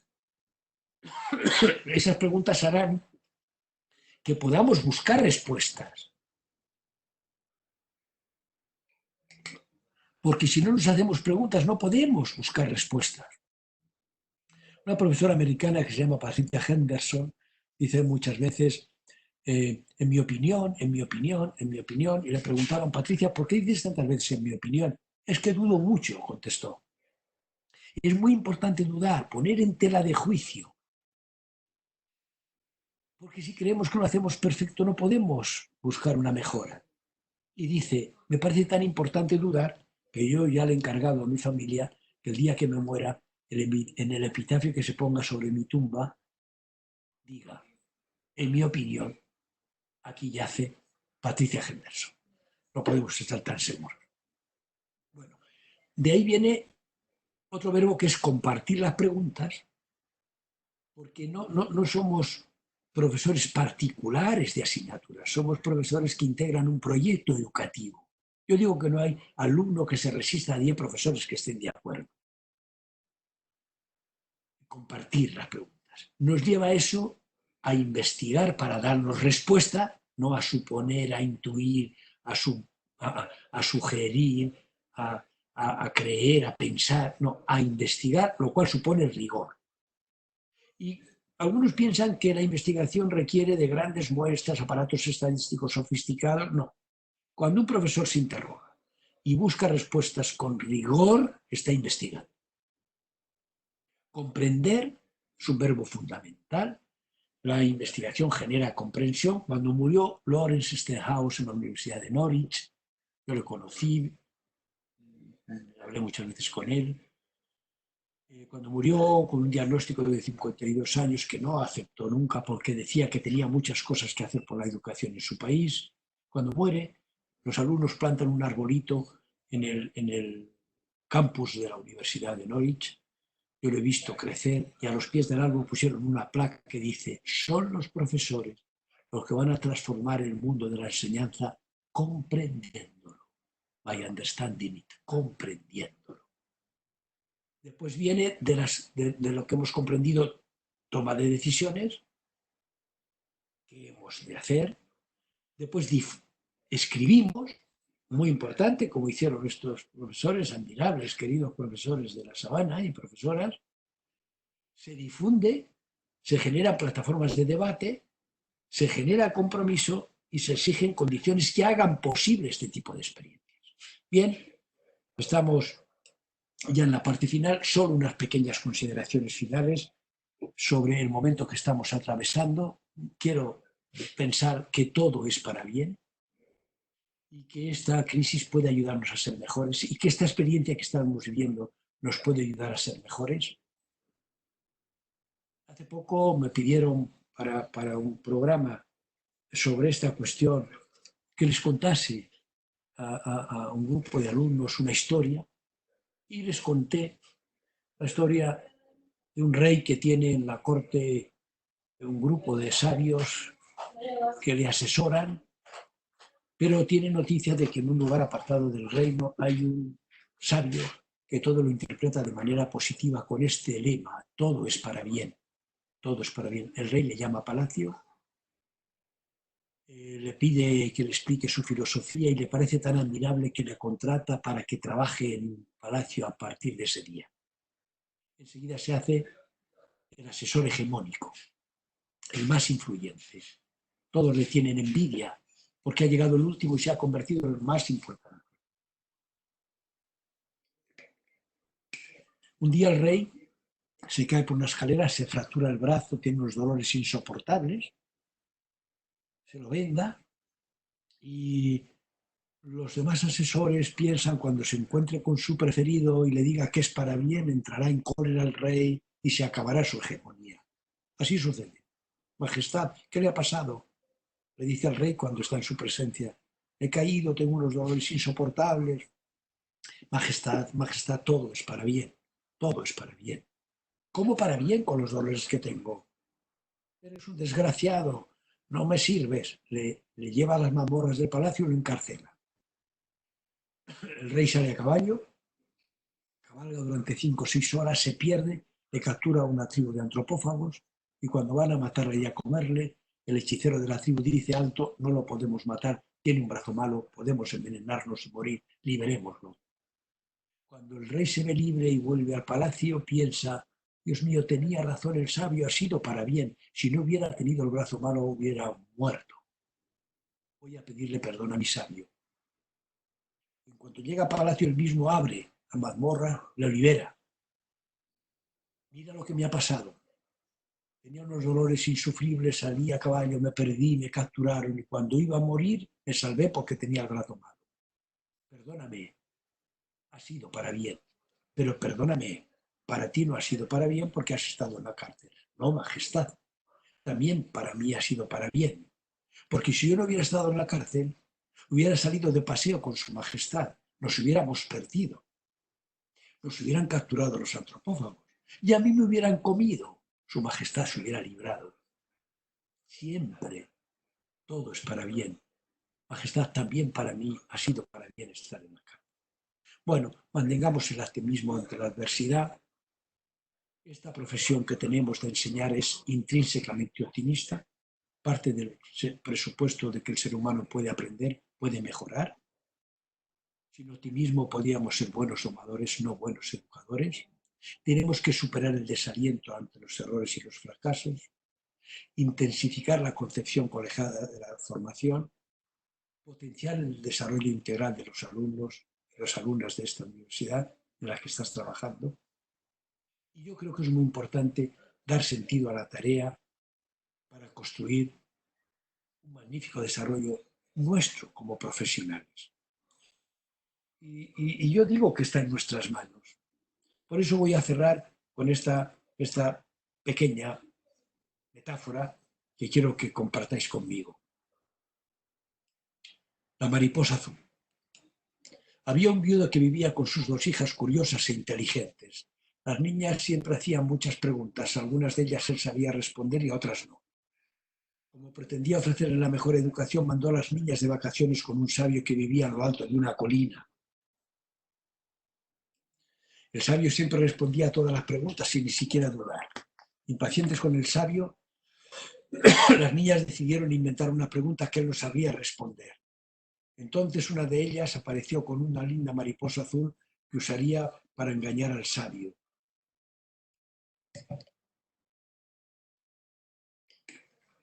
¿Qué vas a hacer?, preguntó la hermana. Voy a esconder la mariposa en mis manos y preguntarle al sabio si está viva o muerta.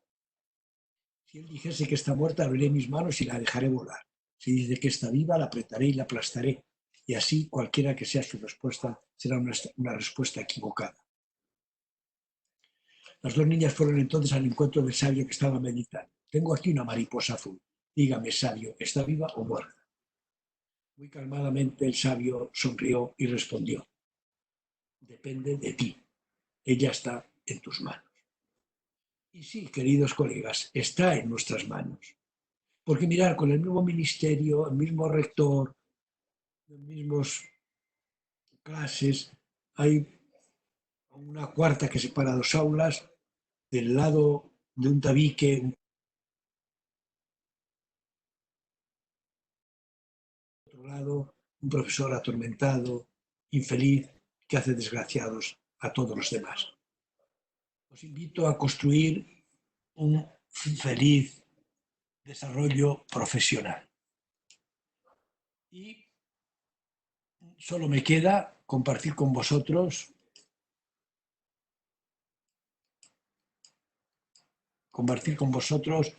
algunos libros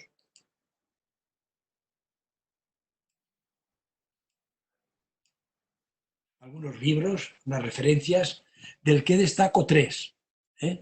La evaluación, un proceso de diálogo, comprensión y mejora. La evaluación como aprendizaje y evaluar con el corazón. Para los que estáis en Colombia, evaluar para aprender, editado por la Universidad de La Sabana, me parece una ayuda interesante porque no solamente muestra una teoría, sino dice cómo se puede llevar a la práctica para mejorar. Y permitidme también que os aconseje en mi blog, El Adarve, lo veis en la parte inferior de la bibliografía. Publico un artículo cada sábado. Los 7 últimos están todos centrados en esta situación que estamos viviendo.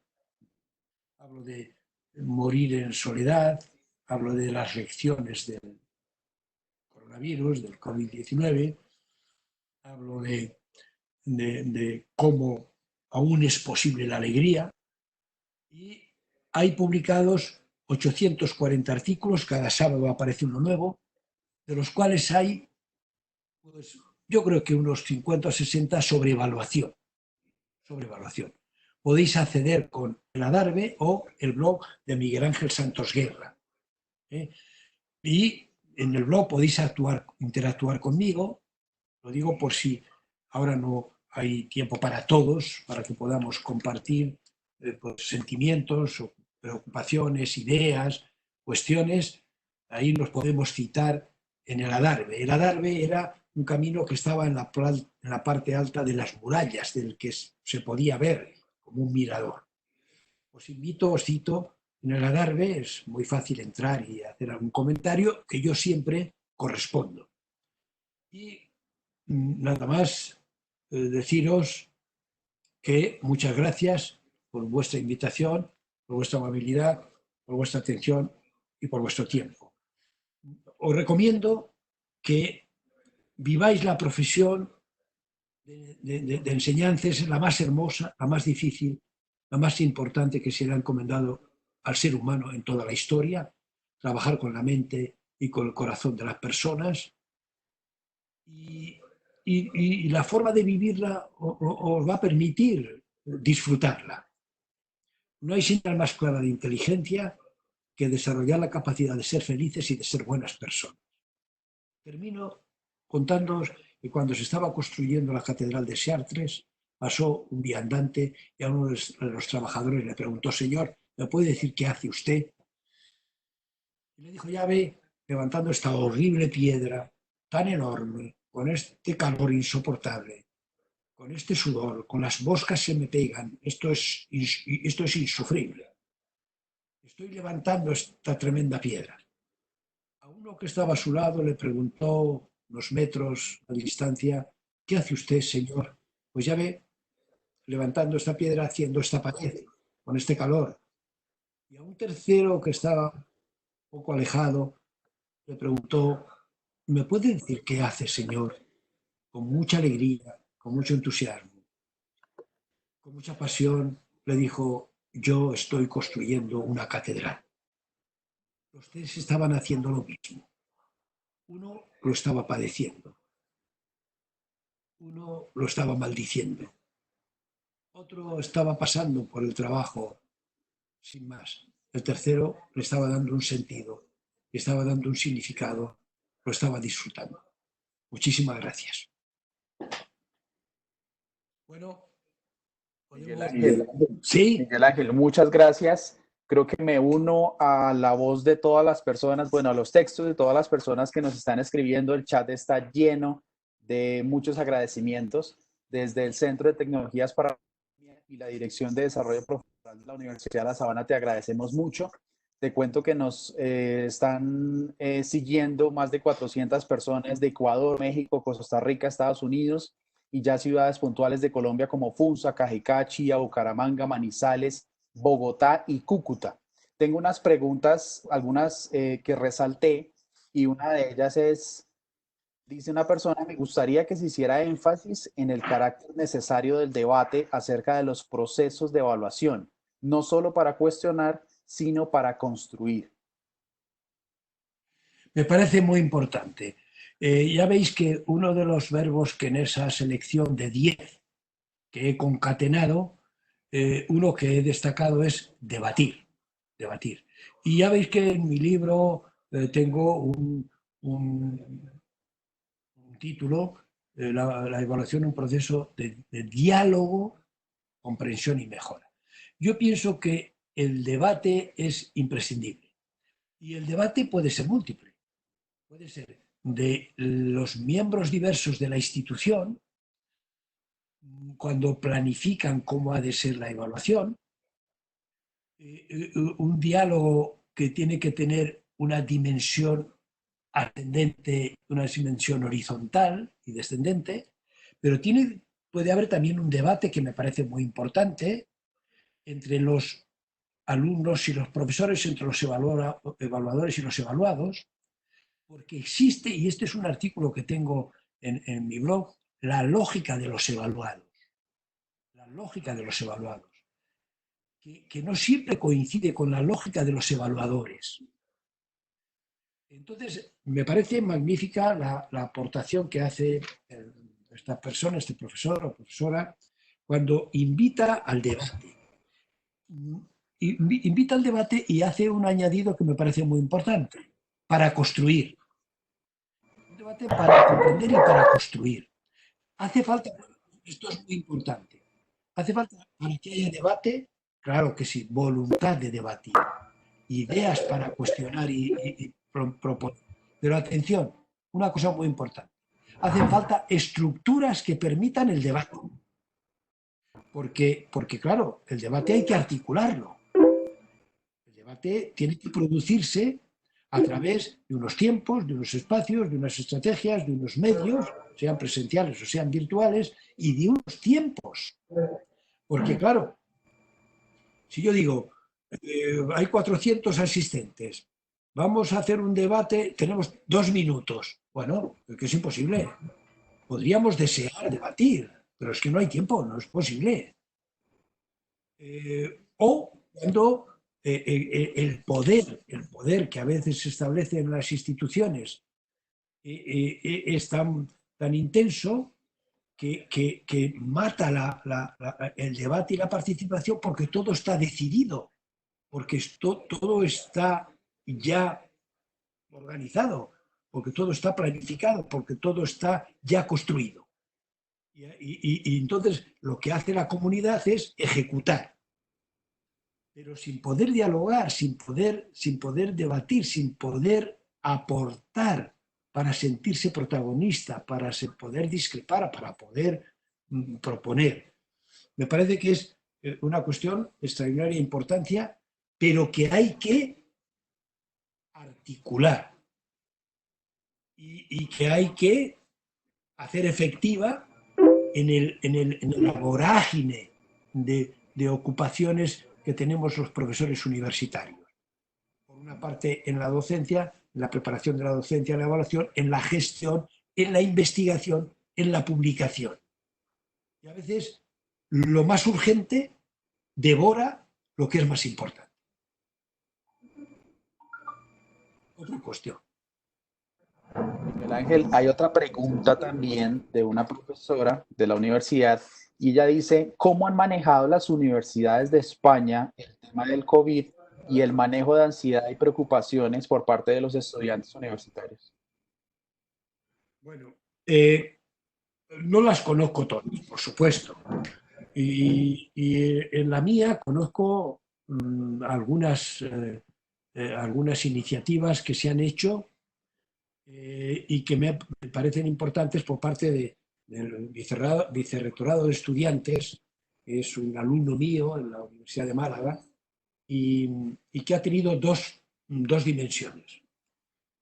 Efectivamente, una universidad pública como es la universidad en la que yo he trabajado, estoy vinculado como catedrático emérito, las desigualdades son muy importantes.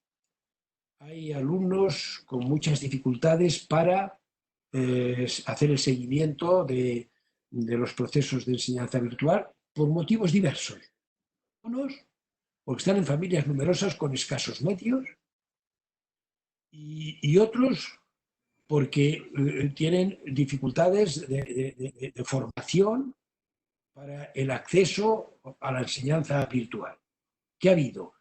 Primero, unas iniciativas lanzadas a los profesores, a las profesoras de la universidad, para que generasen confianza, generasen flexibilidad y no generasen presión.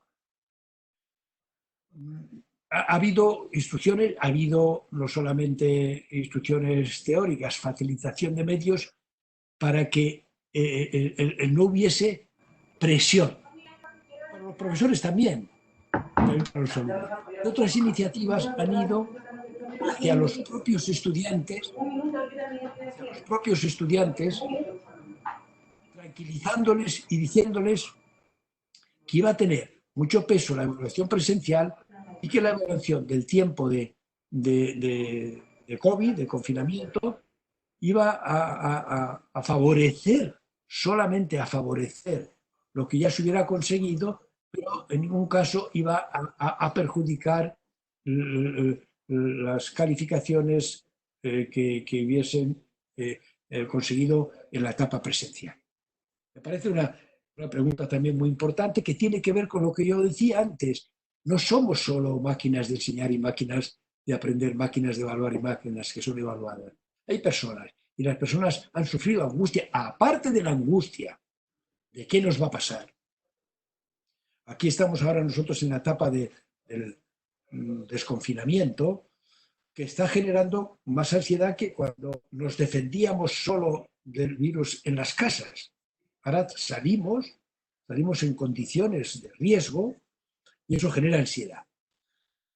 Es un primer tipo de ansiedad que se puede mitigar manteniendo las instrucciones que desde la sanidad se nos plantean a los ciudadanos. Pero hay también ansiedad respecto a qué va a pasar con el curso, qué va a pasar con los resultados, qué va a pasar con la enseñanza. Y eso me parece que es muy importante atenderlo desde las instituciones. Otra cuestión. Miguel Ángel, es un tema reiterado que varios profesores también quieren indagar y es en Colombia no todas las instituciones, tanto universitarias como los colegios, privados como públicos, tienen la oportunidad de realizar las clases virtuales. No todos los estudiantes tienen las facilidades de conexión y si las tienen, no saben manejar las herramientas y también pienso que... Sí, te he perdido la voz. Te he perdido la voz. ¿Sí me escuchas bien ahí? No, ahora no. Ahora sí, ahora sí. Listo. ¿Sí me escuchaste al comienzo de la idea? Me dice que no todos los estudiantes tienen los medios, las posibilidades de acceso y las posibilidades de desarrollar y de continuar esas clases. ¿Cómo crees tú que desde la evaluación se pueden ajustar esos diversos procesos educativos para que la educación pueda desarrollarse y pueda atender y pueda seguir en esa coyuntura? Tengan los estudiantes o no, cómo pueden prepararse los estudiantes y también los profesores, porque es un reto finalmente para todos, ¿no? Claro. Bueno, aquí he visto algunas iniciativas. Esto es muy importante aprender de cosas que se están haciendo, ¿eh? Y es bueno compartirlas. Hay algunas instituciones que han puesto mucho empeño en ayudar a los alumnos en domicilio. Es decir, una familia que no tiene cobertura o una familia que tiene una computadora solo para 4 hijos que están en estudios de una determinada carrera o de un determinado nivel de enseñanza. Y entonces la ayuda se ha hecho a las casas directamente, brindando ¿qué? Brindando lo que no tienen. ¿Qué no tienen? Cobertura, tratar de facilitarla. ¿Qué no tienen? Computadoras, tratar de proporcionarlo.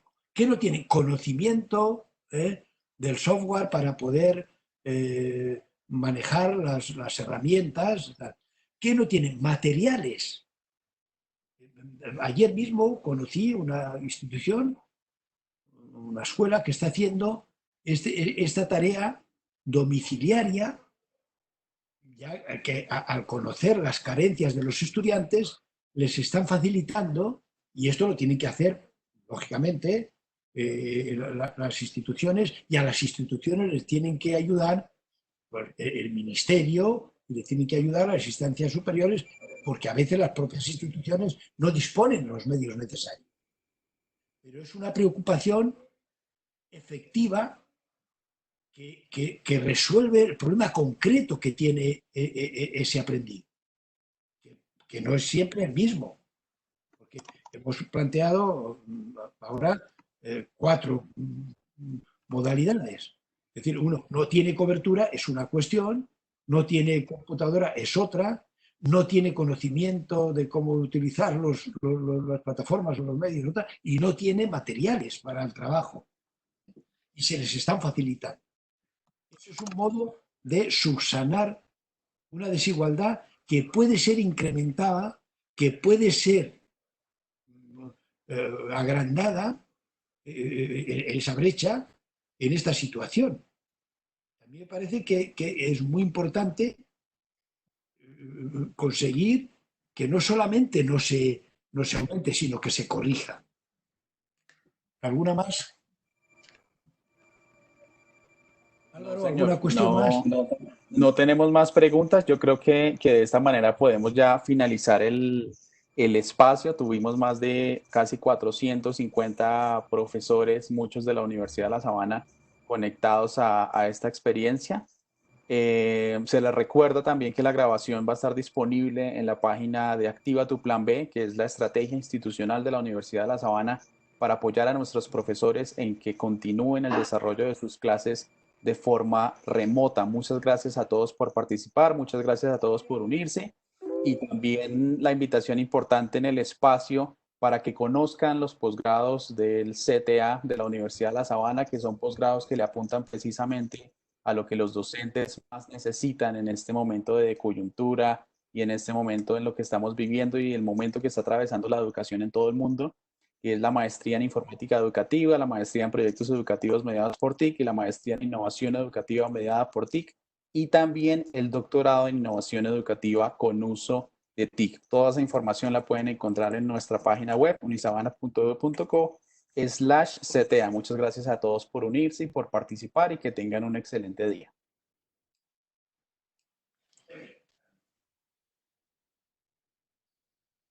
Gracias, Miguel Santos Guerra.